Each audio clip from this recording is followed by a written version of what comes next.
Hello, my name is Santiago Para, I'm Del Shepard. And I'm Julia Graziani. and for our presentation, we're doing it on the new finding in Morocco. What was the most latest finding? Well, it was actually in 1961. A miner accidentally came across a skull when mining for barite. The skull was named the Jebel Erhard skull. In 1961, it was first classified as an African Neanderthal skull, but it took all the way up until 2007 for researchers to finally fully realize that it wasn't an African Neanderthal and instead it was an early Homo sapien. What effects did it have? Well, the effect was mainly in the early 2000s. The now collapsed cave was reopened by John Jacques Hublin and in 2004. The cave is located here in Merrick, Morocco.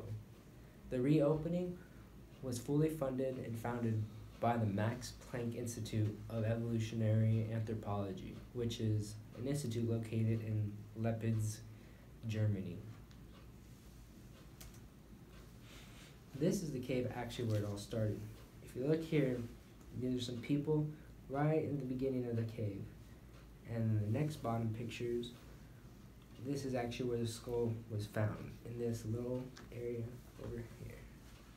This is Del Shepard, and this is the Jebel Erhard skull in Morocco, and is estimated to be 300,000 years old.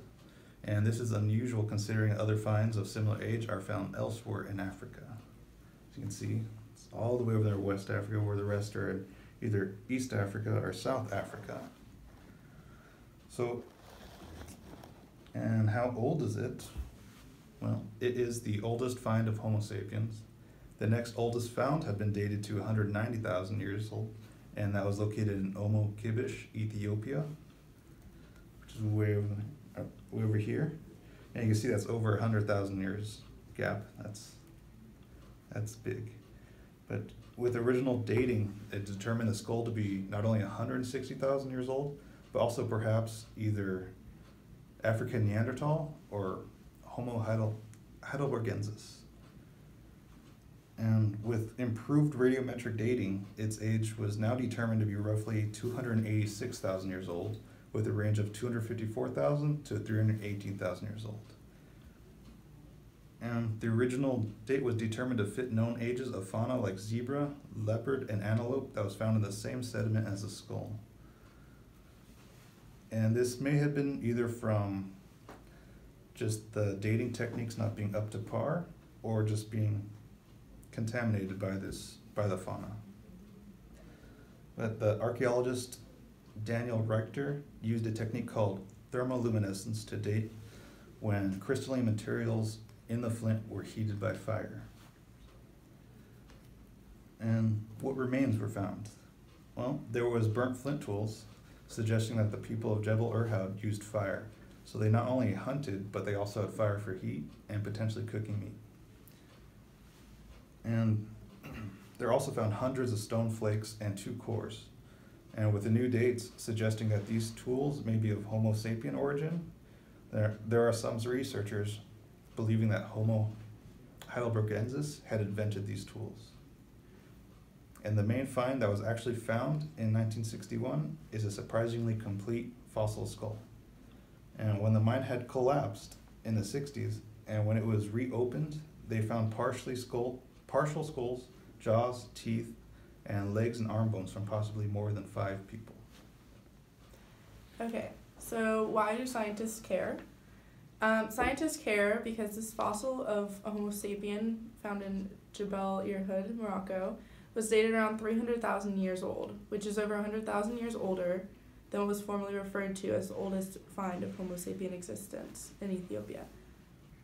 This means that the first modern humans may have been Moroccan instead of East African. This new find is also interesting because it's so far from East Africa, where many other finds have been made, which gained it the title of the cradle of human evolution. It changed the belief of where the cradle of mankind was and widened it to encompass all of Africa. The climate and presence of a more rainforest-like environment really helped to connect all of Africa and make it easier for Homo sapiens and other hominid species to live in all parts of the continent. Some scientists argue that the fossils are not quite those of modern humans. Mainly, they think the jawbone is different, but others think that they were one of us because the similarities are so close. It opens up a lot of questions to the scientific community. Where else did Homo sapiens make it in Africa, and how long ago? And how does this affect the connection between other homos and Homo sapiens, or even other hominid species? Hi, it's Mike Chin. Well, big news is time to change the textbooks once again. I mean, do kids still carry around textbooks that seems to need an update all the time? Anyway, back to this big news. Until now, researchers believe that the first ever modern humans, or Homo sapiens, came out of East Africa about 200,000 years ago. But in Jebel Irhoud, a remote region of Morocco, in what was once a cave, a team of European and Moroccan scientists have found 5 fossil remains that dates back to about 315,000 years ago, which would make them the oldest modern humans ever found. This is, of course, a huge breakthrough in the scientific community because it will mean that our species evolved across Africa more than 100,000 years earlier than we thought. According to a report in the journal Nature, the international team of researchers led by Dr. Jean-Jacques Hublin, who directs the Department of Human Evolution at Germany's Max Planck Institute for Evolutionary Anthropology, uncovered a skull, bones, along with some stone tools. In a statement, Hublin said, "This material represents the very roots of our species, the oldest Homo sapiens ever found in Africa or elsewhere. We used to think that there was a cradle of mankind 200,000 years ago in East Africa, but our new data reveal that Homo sapiens spread across the entire African continent around 300,000 years ago." He added that until now, the common wisdom was that our species emerged probably rather quickly somewhere in a Garden of Eden that was located most likely in sub-Saharan Africa. Long before the out-of-Africa dispersal of Homo sapiens, there was dispersal within Africa. The fossils were found surrounded by gazelle and other animal bones, and scientists believe that these Homo sapiens mainly hunted for their food. The fossil also shows that although our ancestors' brain functioned differently, they did have similar faces as our own. The discovery of the sites was not new. A few pieces of skull and flint blades were found by Moroccan miners in 1961, but the horrendous dating techniques used back then estimated the remains to be only 40,000 years old. It was until the 1980s when Dr. Hublin took a closer look at one jawbone, and then he realized that something didn't add up. Hublin said although the teeth was similar to modern humans, the shape seemed very primitive.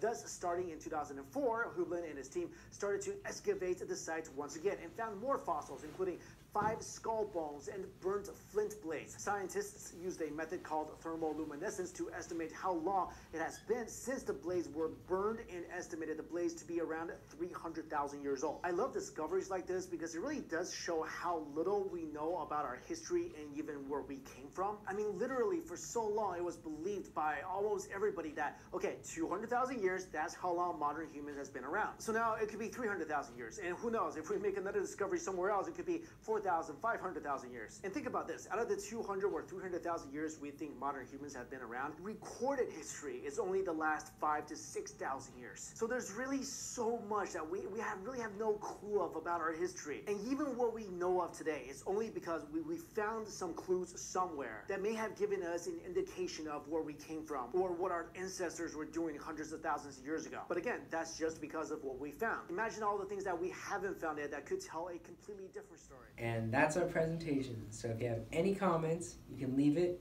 in the comment box below, and we will get to it, hopefully.